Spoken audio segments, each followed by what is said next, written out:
That's when SWAT got involved. And once deputies arrived back at the scene at 2 a.m. this morning, he barricaded all the windows and doors with dressers and chairs and things such as that. And after numerous attempts, he finally came out after the gas overcame him. The man was taken from the home through the back fence, handcuffed, and put in the back of a patrol car. Deputies say he will be charged with assault family violence at the very least. Deputies say this all didn't just unfold last night. They say the suspect they arrested, which they have not identified yet, has had a history with assault on family members. Fortunately, though, for the mother and daughter that were hurt, they are expected to be okay. Reporting live, I'm Jake Reiner, KPRC Channel 2 News. Thank you, Jake. New this morning, a head-on crash on the Katy Freeway has killed one driver and left another in serious condition. Houston police say a driver was heading west in the eastbound lanes at about 1 o'clock in the morning. They say that driver slammed into another car near Greenhouse. The car that was going the wrong way reportedly burst into flames and its driver died. The man driving the other car was taken to the hospital and is expected to survive. An Amber Alert has been called off. Remains found in Cherokee County. And they believe that those remains belong to 10-year-old Kayla Gomez Orozco. This is a story we've been following for several days. Kayla was last seen on Tuesday at the First Assembly Church and was reportedly taken from the lobby there. Now, according to NBC station KETK, the remains were found yesterday afternoon near Old Jackson Highway. KETK is also saying law enforcement that they're saying the girl's uncle is a suspect in this case. This morning, a Houston area family is remembering the life of a local serviceman killed while serving in Jordan. 27-year-old James Moriarty was one of 3 soldiers shot and killed just outside a military base. According to a family spokesperson, they were told that the shooting was a misunderstanding, but family members say they believe the soldiers were ambushed. These were 3 of the most qualified, well-trained, thoughtful, capable young men that our country trains.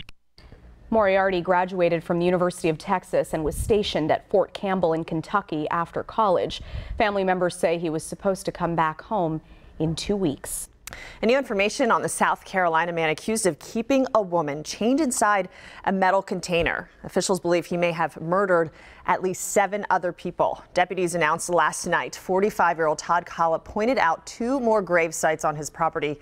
Officials say those grave sites could possibly hold 2 more victims, but that has not been confirmed.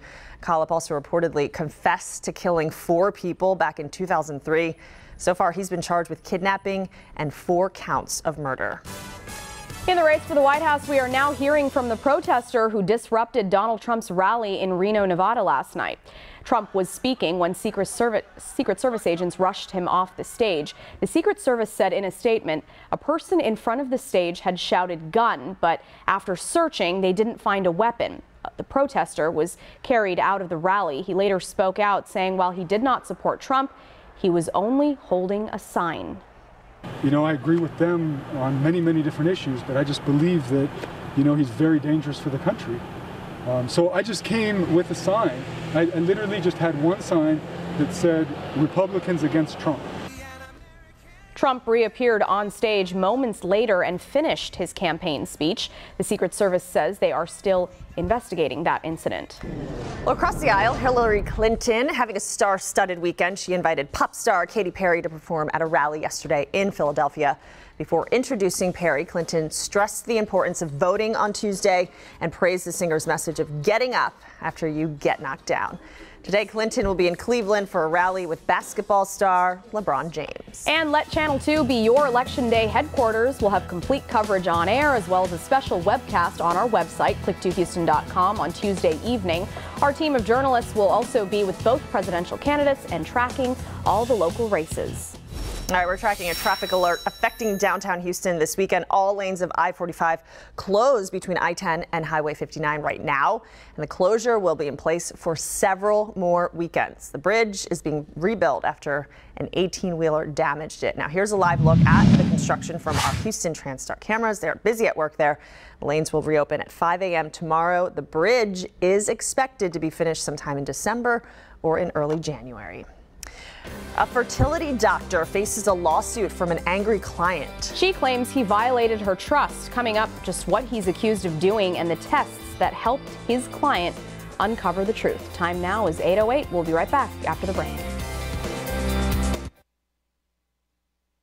In Canada, a woman is suing a fertility doctor claiming he impregnated her mother with his own sperm without her knowledge.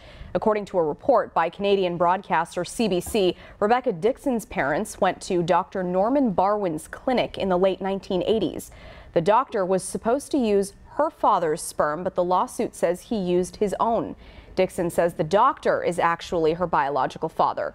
DNA tests and ancestry tests prove the two are related, and she is not related to the man she thought was her biological father. Dixon and her lawyers now want the doctor to provide a sample of his own DNA to confirm the parentage. Well, hundreds gathered along the U.S.-Mexican border for a Catholic Mass to honor those who have died trying to reach the United States. Residents gathered on both sides of the border near El Paso. The ceremony, which was held on the American side of the border, took place just days after Mexicans traditionally remember their deceased loved ones on the Day of the Dead. The faithful carried white crosses and yellow marigolds in honor of the deceased. Saturday Night Live is running out of chances to poke fun at the campaign trail. Of course, though, they are seizing every moment they can. Coming up with the show made of the latest political upheaval facing both candidates. You're going to want to see this. Highly unusual for the... Okay, they took a short break, but SNL came back last night strong to bring on the laughs. Right, with days before Election Day, SNL had to take one last jab, of course, at the candidates. The show's opening sketch compared some of the allegations against Donald Trump with those against Hillary Clinton, specifically her emails. I mean, am I crazy, or does it sort of seem like the FBI is trying to get Donald Trump elected president? No, that is crazy cuckoo. The FBI is not trying to help me. The FBI doesn't like me. I mean, what even is the FBI? Hey, I'm gonna go grab some coffee. You want something? No, I'm good. Thanks, sweetie. Aaron,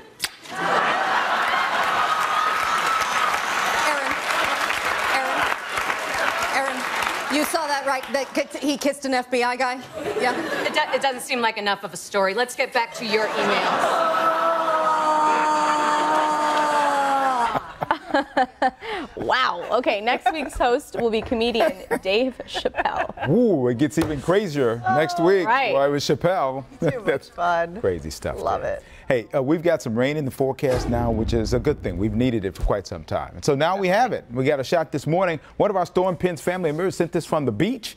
Nice. A lot of colors out there. Thank you for that. We appreciate it. Go on Storm Pins today. We may have actually a storm down in the south there. Here's a shot down Pleasure Pier, looking at all the tents associated with the Lone Star Rally. Temperature right now 76 degrees in Galveston with those winds out of the east at 8 miles an hour. 70 at Hobby, 65 at Bush. Notice it gets cooler to the north, and Brenham is at 62 degrees. The trend going forward with those east winds and some of those northeast winds. We continue to see some showers out in the Gulf. Here's the diminishing showers that we were looking at earlier today. We pull out and take a broader shot of all this moisture in the Gulf. That's still going to be out there, and that's what's going to be feeding in through the day here. Futurecast model initializes pretty well on that. We put that in motion. At noon, there's still a lot of shower activity, mostly off the coast and into Brazoria, Matagorda County, some of Fort Bend, and some of the other counties down to the south and west. As you go through the afternoon, we see more building in from the southwest. Notice the northeast area has not had a lot of rain, at least up to this point, but we will see that as we get through the evening hours and showers coming in from the south as well,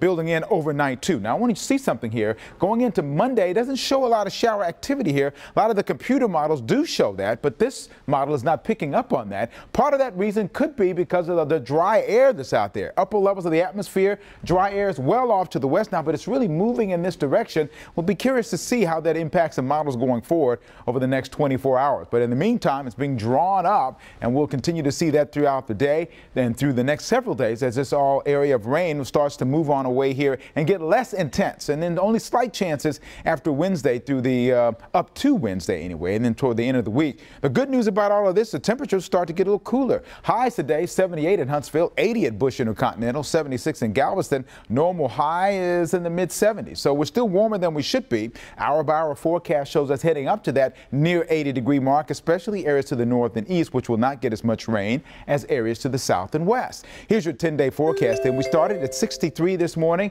Look at the rest of the week here with those rain chances. I still have the rain chances in for 60% on Monday. A lot of that could be the overnight hours. We'll see how that all works out. 30% on Election Day. We still have a chance for showers. Veterans Days look good. But look at these temps moving down to the mid-70s and low 50s. Won't that be nice? That 10-day forecast actually looks pretty close to normal. And so the trend is going forward here that we are, okay, I'm getting different kind of cues here. We'll come over here and do this now. So, hey, this morning on Houston Newsmakers, Houston City Council member Dwight Boykin says Donald Trump is on pace to lose on Tuesday night. Because you have a nominee at the top that has been so divisive. You have the Hispanic community on the national level, polling at 50% greater than the last election when President Obama was running the first time. How will that analysis add up? Well, we'll see about that. The final stretch of the election and the 75th anniversary of MD Anderson's Cancer Center. That's this morning on Houston Newsmakers at 10, right after Meet the Press. Sophia? All right.